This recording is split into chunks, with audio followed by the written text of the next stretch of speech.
नमस्ते सदा वत्सले मातृभूमि। हम लोग डिस्कशन करने जा रहे हैं राहुल गांधी की यूएस यात्रा की। और राहुल गांधी की यूएस यात्रा में जिस प्रकार से टेक्सास की एक डेलास में यूनिवर्सिटी में उनका जो बौद्धिक हुआ, उससे ये सारी दुनिया को पता लग गया होगा कि उनकी बौद्धिक का स्तर क्या है। और बौद्धिक का स्तर क्या है ये तो पता लग ही गया होगा।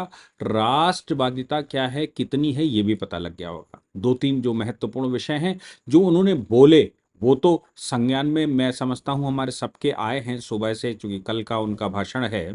कल का भाषण मतलब अभी से लगभग 20 घंटे पहले, 18 घंटे पहले का, जब उनके यहाँ दिन हुआ करता था, हमारे यहाँ रात थी। तो उस समय का उनका भाषण है। उस भाषण में जो कंटेंट आया, वो समाचार पत्रों ने, टीवी चैनलों ने खूब दिखाया। उस कंटेंट पर भी एनालिसिस करेंगे कि आखिर उस कंटेंट को बोलने का क्या तात्पर्य है, और एक भारत के लीडर ऑफ अपोजिशन पार्टीज का महत्व क्या है, उसको क्या बोलना चाहिए और उसको कितना बोलना चाहिए। दूसरे देश में जाने के बाद अपने देश की कौन सी स्थिति बतानी चाहिए, कौन सी स्थिति नहीं बतानी चाहिए। और जो वो कांग्रेस लगातार सुबह से कह रही है, जिस पर डिस्कशन हो रहे थे, कांग्रेस कह रही है, मोदी जी भी तो कह रहे थे 2014 से पहले, ये वो, उस पर हम लोग चर्चा करेंगे। जो उससे ज्यादा महत्वपूर्ण बात है कि आखिर राहुल गांधी का ये जो विजिट है, ये विजिट का तात्पर्य क्या है, उद्देश्य क्या है।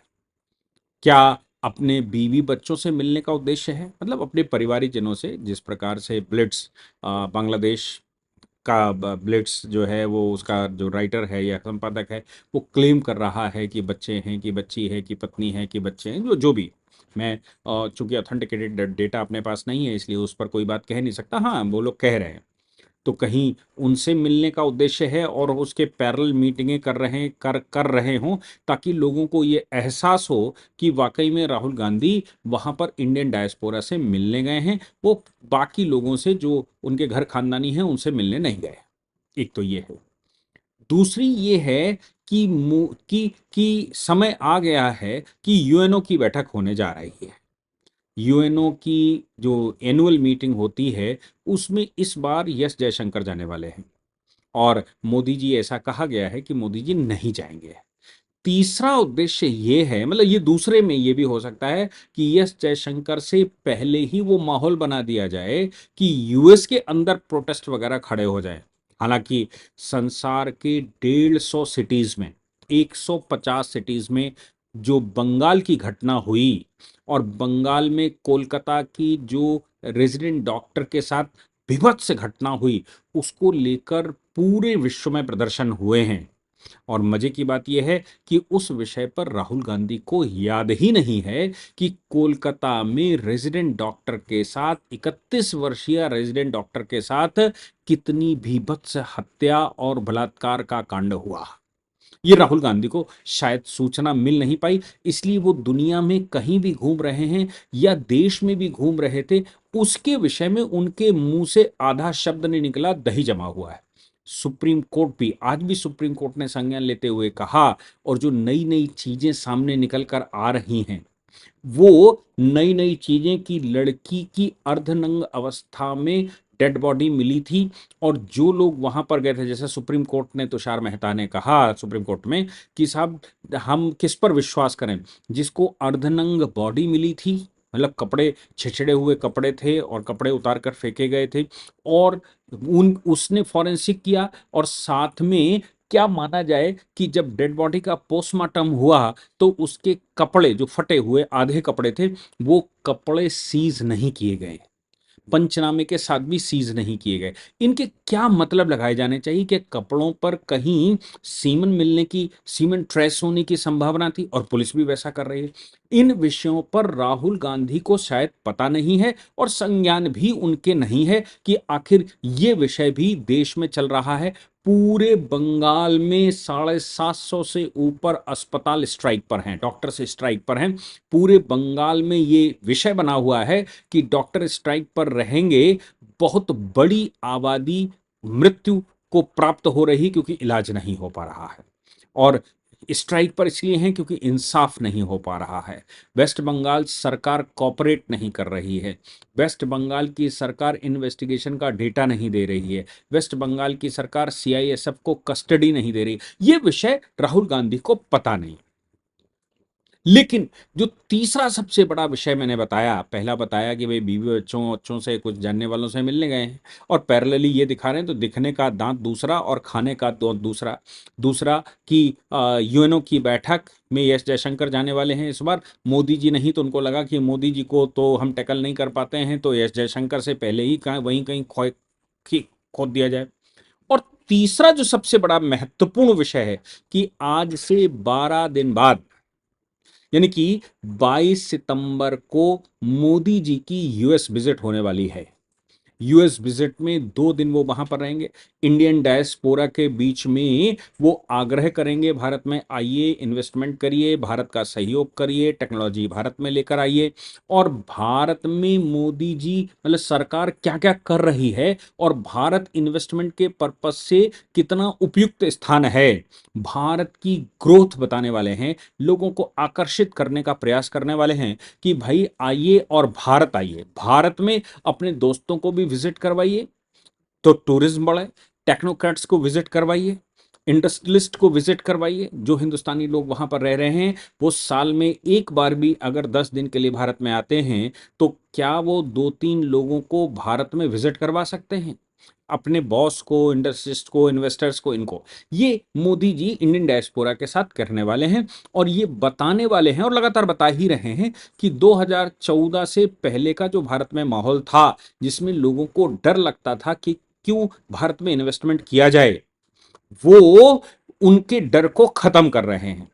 इसको अगर कोई ये कहता है कि मोदी जी 2014 से पहले की सरकारों को क्रिटिसाइज कर रहे हैं, तो दोनों बातों में फर्क है।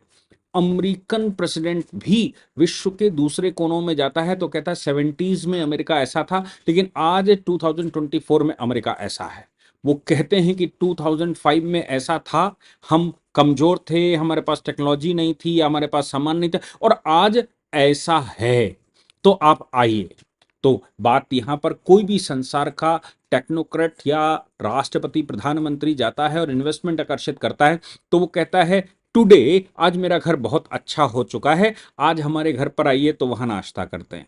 पहले बना नहीं था, पहले थोड़ा टूटा फूटा था, पिताजी के जमाने में पुराने जमाने का बना हुआ था, पिताजी के जमाने में कच्चा बना हुआ था, आज हमने बहुत अच्छा बना लिया है, आप आइए, आप भी यहाँ रह सकते हैं और 2-4 लोगों के रहने की व्यवस्था भी है। पहले नहीं हुआ करती थी, लोटा लेकर खेत में जाया करते थे। इस तरह की बात आज भी जो व्यापारी दिमाग का है वो करता है कि पिताजी के जमाने में सुविधाएं नहीं थी, आज सुविधाएं हमने कर ली। उस समय हमारी पोजीशन क्या थी, ताकि क्योंकि व्यक्ति के और इंडस्ट्रियलिस्ट के संसार के दिमाग में वही तस्वीर है जो नई सेंचुरी 21वीं सदी शुरू होते समय थी कि भाई भारत ऐसा है। मोदी जी ये बताते हैं कि उस समय भारत ऐसा था, निराशा में था, लेकिन आज भारत आशावान है। उस समय आबादी ही सबसे बड़ी समस्या होती थी, आज आबादी हमारी स्ट्रेंथ है। संसार को वो बताते हैं कि आबादी हमारी स्ट्रेंथ है, आप आइए, हम आपको सस्ती लेबर देंगे, आप आइए, हमारे पास आबादी है, यहां कंज्यूमर मार्केट है, बेच बनाइए भी हमारे लोगों के द्वारा, बेचिए भी हमारे लोगों के द्वारा, हमको एम्प्लॉयमेंट भी उससे मिले, हमको रेवेन्यू भी उससे मिले, हमको टैक्स उससे मिले और प्रॉफिट लेकर बाहर चले जाइए और इससे सरप्लस बनाइए तो एक्सपोर्ट करिए। एक्सपोर्ट का पैसा जो हमको मिलेगा, जो एक्सपोर्ट ड्यूटी और यहां पर प्रोडक्शन की ड्यूटी हमको मिलेगी, या हम उसको फ्री में भी प्रोड्यूस करके संसार में फॉरेन करेंसी लेकर आएंगे, उससे हम भारत से जो तुम कमा कर ले जा रहे हैं उसको बैलेंस कर लेंगे। ये भारत बताने की कोशिश करते हैं, आज के भारत से विश्व का परिचय करवाते हैं। और लोगों को लगता है कि पुरानी नेहरू जी की सरकार को क्रिटिसाइज कर रहे हैं, मनमोहन सिंह की सरकार को क्रिटिसाइज कर रहे हैं, उनको लगता है इंदिरा जी, राजीव की सरकार को क्रिटिसाइज कर रहे हैं। अब उस क्रिटिसिज्म को अगर माना जाए तो सैम पिट्रोडा को क्या कहेंगे? Sam Pitroda, Sam Pitroda. Sam Pitroda नाम से आपको लग रहा होगा कि उनकी मां के परिवार से उनका कुछ नाता है, यानी कि ननिहाल से कुछ नाता है, नाम से आपको एहसास लग जाता होगा। कांग्रेस के ओवरसीज प्रेसिडेंट हैं वो जो कह रहे हैं कह रहे हैं राजीव गांधी से लाख गुना होशियार राहुल गांधी हैं। राजीव गांधी भोंदू थे, राहुल गांधी होशियार है। अब क्या ये बाप की क्रिटिसिज्म नहीं कि बाप भोंदू था और बेटा होशियार है, और राहुल गांधी पप्पू नहीं है? किसको तो क्या राजीव गांधी को पप्पू बताने की कोशिश कर रहे थे, और राजीव गांधी की मां को क्या पप्पू की मां बताने की कोशिश कर रहे हैं सैम पेट्रोडा? ये बात बुरी क्यों नहीं लग रही कांग्रेस को कि आज के राहुल गांधी को प्रमोट करने के चक्कर में इंदिरा गांधी और राजीव गांधी को भी भोंदू बताने की कोशिश हो रही है। ये पप्पू के भी महापप्पू उनको बता रहे हैं। इसका इसका किसी को कोई समस्या नहीं। अगर यही बात देखी जाए कि राहुल गांधी को प्रमोट करने के लिए राजीव गांधी तक को पप्पू बता दिया गया, या उनको मस्तिष्क से थोड़ा कमजोर बता दिया गया, तो क्या देश को प्रमोट करने के लिए अगर मोदी जी ये कहते हैं कि भारत वैसा नहीं रहा जैसा आज से 12-15 साल पहले होता था, आज आइए और भारत देखिए हमने अच्छा बनाया है, आज भारत नई तकरीरें लिख रहा है, आज भारत नया इतिहास लिख रहा है, उसको, अब उस बात को राहुल गांधी जब क्रिटिसाइज करते हैं तो राहुल गांधी कहते हैं कि आरएसएस और बीजेपी भारत में माइनॉरिटीज को लेकर बहुत गलत कर रही है। वो कहते हैं कि बीजेपी भारत को प्रोग्रेस नहीं होने दे रही है, भारत में प्रोडक्शन नहीं हो रहा है। और मजे की बात देखिए कि जिसने सबसे लंबे समय तक जिस पार्टी ने शासन किया हो, वो ये कह रही है 50s के दशक में यूएसए में वॉशिंग मशीन, टीवी, फला ढिमाका बनता था, और बाद में वो कोरिया गया, बाद में वो चाइना गई और वो प्रोडक्शन करने लगे। आज चाइना प्रोडक्शन का हब है। भारत में मोदी जी प्रोडक्शन का हब क्यों नहीं बना पा रहे हैं? सवाल यह पैदा होता है कि जिस समय कोरिया टेक्नोलॉजी गई थी, जिस समय टेक्नोलॉजी जापान गई थी, जिस समय टेक्नोलॉजी चाइना गई थी, जिस समय टेक्नोलॉजी सिंगापुर गई थी, उस समय भारत में शासन कौन कर रहा था, और क्या उनकी जिम्मेदारी नहीं थी कि भारत को प्रोडक्शन का हब बनाया जाए? यानी कि वो 50 के दशक से लेकर और अभी तक की कांग्रेस की सारी सरकारों के ऊपर प्रश्न खड़े कर रहे हैं कि आप प्रोडक्शन भारत में नहीं कर पाए और प्रोडक्शन वहां जाता रहा। अब कहे वो जरूर रहे हैं कि मोदी जी नहीं कर रहे हैं, जबकि मोदी जी ने इलेक्ट्रॉनिक्स का हब भारत में बनाने में कोई कसर नहीं छोड़ी, मैन्युफैक्चरिंग का हब बनाने में कोई कसर नहीं छोड़ी। कहां हम लाखों करोड़ डॉलर के डिफेंस इक्विपमेंट लेते थे, आज हम डिफेंस इक्विपमेंट के छोटे छोटे डिफेंस इक्विपमेंट के मामले में आत्मनिर्भर हो रहे हैं, और बाकी हम एक्सपोर्ट भी करने लगे हैं। ये भारत की प्रोग्रेस नहीं है क्या? ये मोदी जी को ऐसा कह के कि भारत को माइनॉरिटी के चक्कर में ईसाई सुरक्षित नहीं, मुसलमान सुरक्षित नहीं, और भारत में प्रोडक्शन नहीं ये बेवकूफ आदमी ये बता रहा है कि नेहरू क्या करते रहे ऐसी तैसी, इंदिरा क्या करती रही ऐसी तैसी, राजीव गांधी ऐसी तैसी करवाते रहे, मनमोहन सिंह अपनी ऐसी तैसी करवाते रहे, और ये कोई भी प्रोडक्शन भारत में नहीं ला पाए। चाइना प्रोडक्शन का हब बन गया, जबकि कांग्रेस पार्टी ऑफ इंडिया और कम्युनिस्ट पार्टी ऑफ चाइना के बीच में गठबंधन संसार में पैदा हो गया, जिसको लेकर पूरा हिंदुस्तान सवाल पूछता है कि आखिर पार्टी, दो देशों की अलग अलग पार्टियों के बीच में संसार में कौन से देश में गठबंधन है? लेकिन राहुल गांधी करके आए, उसको साइन भी करके आए। और जब गलवान चल रहा था तो राहुल गांधी भारत के फॉरेन मिनिस्टर से पूछने नहीं गए, भारत में फॉरेन अफेयर्स मिनिस्ट्री से उन्होंने नहीं पूछा, चाइना के भारत में एम्बेसडर से पूछा। यानी कि उनको इनसे पूछने के बजाय एम्बेसडर सही बात बताया गलवान की, क्या बात है। अब ये बातें करते हुए वो जब अमेरिका पहुंचे तो भारत के प्रधानमंत्री की भारत को प्रमोट करने के लिए जो विजिट होने वाली है, उस विजिट से जस्ट 12 दिन पहले वहां जाने का क्या मतलब बनता है? क्या वो भारत के प्रधानमंत्री जो वहां भारत की तस्वीर दिखाकर भारत को प्रमोट करने गए हैं, उससे पहले ये दूसरी तस्वीर दिखाकर भारत को डिमोट करने के लिए गए हैं क्या? आपने विश्व का कोई लीडर, मैं कहता हूं छोटे से छोटे देश का, घटिया से घटिया देश का कोई लीडर आपने ये सुना है कि वो विदेश में जाकर अपने देश के काले कारनामों के नाम से प्रचार करता है?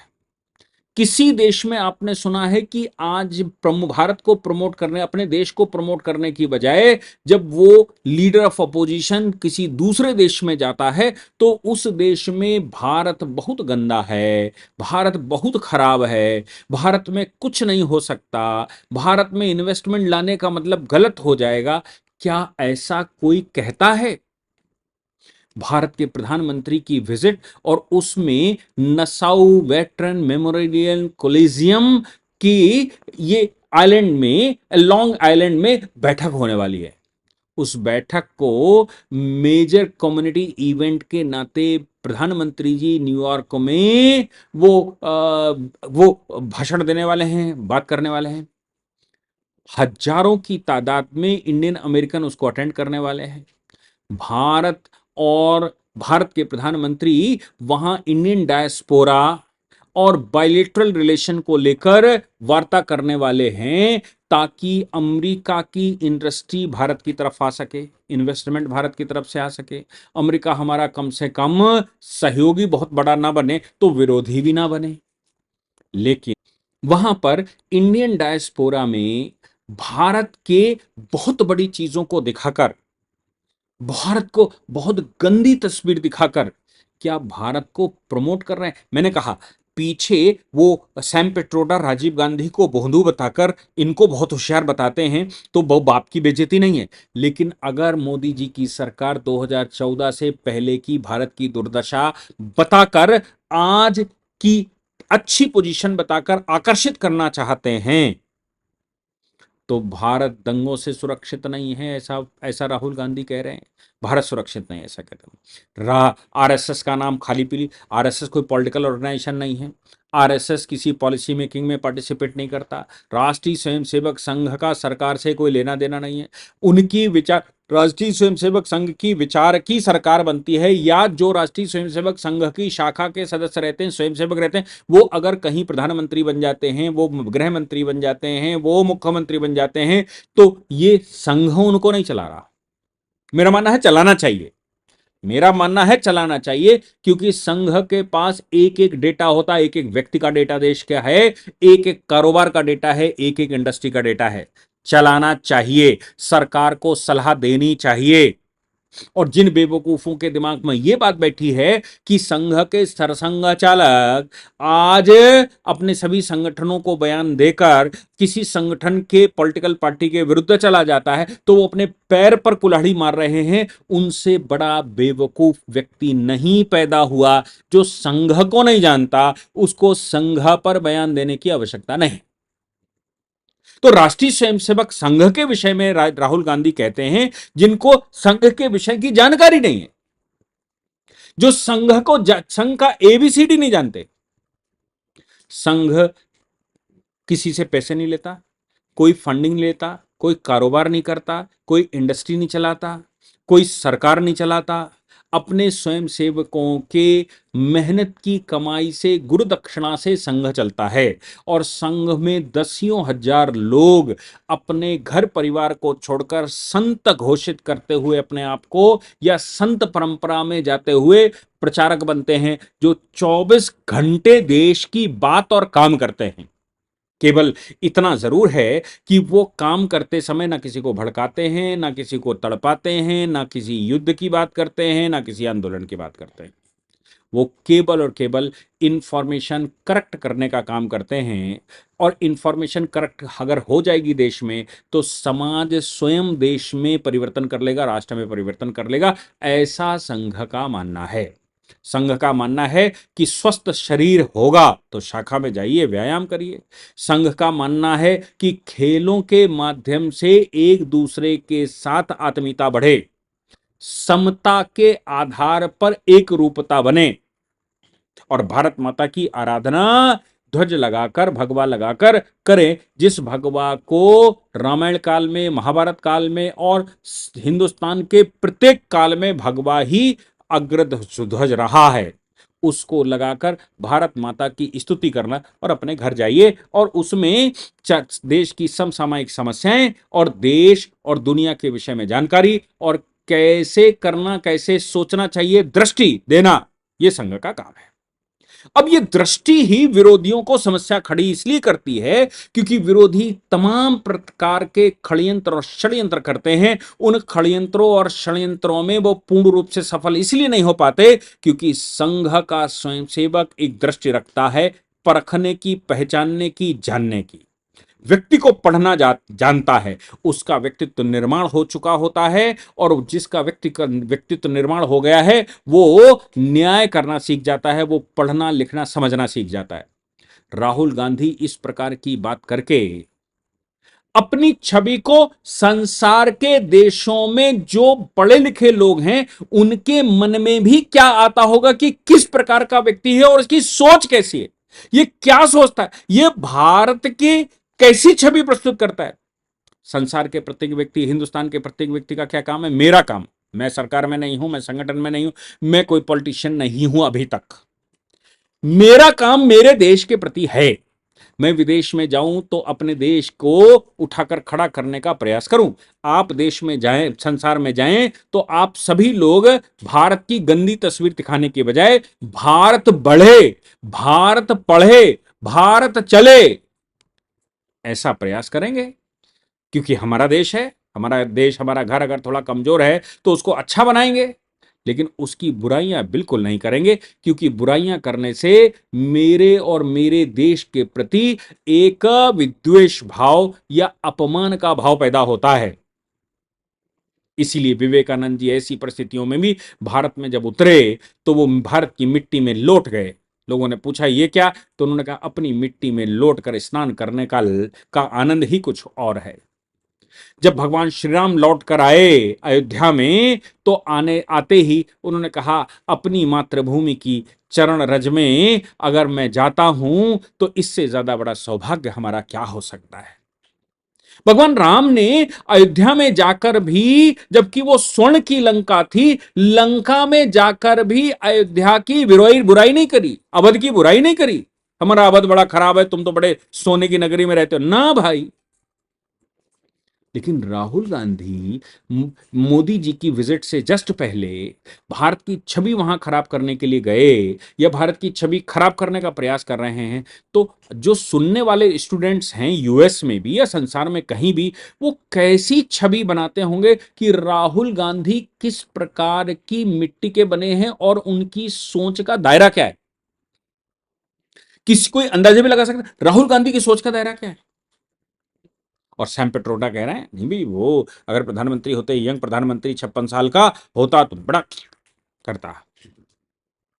आप सोचिए कि उनकी ये विजिट ही नहीं है, ये किसी के दिमाग में है कि भाई गए हैं घूमने। उनकी विजिट मोदी जी की 10 दिन बाद होने वाली विजिट को पहले से काउंटर करने की विजिट है। मोदी कुछ वहां पर करें, देश की छवि बढ़ाएं, देश में इन्वेस्टमेंट लाएं, उससे पहले चाइना की तारीफ करके ये बताना वहां इंडस्ट्रियलिस्टों को, वहां के लोगों को, कि भारत में इन्वेस्टमेंट करने के बजाय चाइना जाइए। Means he was promoting China in USA. आखिर आखिर राजीव गांधी फाउंडेशन में वो पैसे खर्च करते हैं, तमाम कांग्रेस में वो लोग इन्वेस्टमेंट करते हैं, तो इतना फर्ज तो बनता है वो अपना फर्ज निभा रहे हैं। भारत की मिट्टी में चूंकि वो थोड़े घुले मिले हैं, भारत का प्रभाव है, तो नमक हलाल नहीं हो सकते, वो नमक हराम नहीं हो सकते, वो नमक हलाली कर रहे हैं चाइना के साथ। इसलिए ये कहना कि वो एवे ही गए हैं और बोल दिया, बस बोल दिया नहीं, एक सोची समझी साजिश है, एक सोचा समझा पैतरा है।